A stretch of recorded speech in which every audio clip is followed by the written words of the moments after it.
नमस्कार सम्पूर्णमा।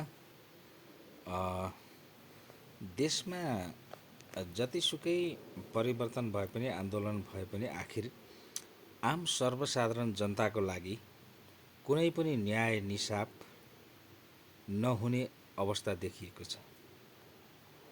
जनतालाई चाहिने कुरा भनेको स्वास्थ्य र शिक्षा, रोजगारी हो र सामाजिक न्यायभित्रको समानता हो। र पटक पटक चुनाव के को लागि गर्नु?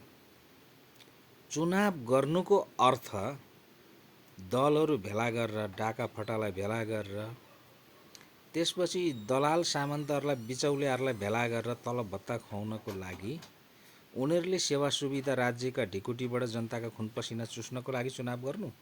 किन चुनाव गर्नु? चुनाव गर्नुको कुनै अर्थ छैन। चुनाव हुन्छ भने स्वास्थ्यको लागि हुनु पर्यो, शिक्षाको लागि हुनु पर्यो, रोजगारीको लागि हुनु पर्यो र सामाजिक न्यायभित्रको समानताको लागि चुनाव हुनुपर्छ। होइन भने यी चुनाव जतिवटा चुनाव गर्ने चुनावहरू छ, यो चुनावहरू भनेको चाहिँ यो जनघाती हो, राष्ट्रघाती हो। जनघाती र राष्ट्रघाती वाहियात कुरा हो। चुनाव गरेर केही फाइदा छैन।